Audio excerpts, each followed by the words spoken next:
Жоғары сот кеңесі кадр резервін қалыптастырудың келесі кезеңін жариялайды.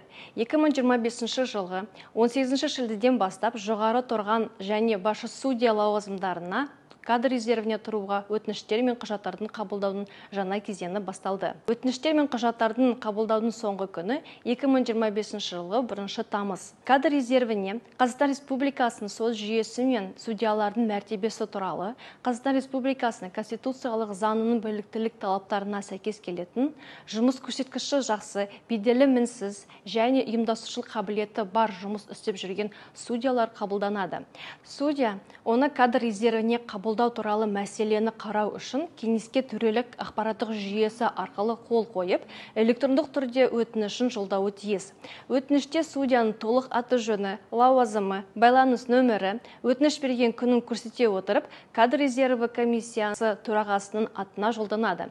Өтініштер мен көрсетілген құжаттар 2025 жылғы 1 тамызын қоса алғанда жолдануы тиіс. Толық ақпарат жоғары сот кеңесінің ресми интернет ресурсында орналастырылған.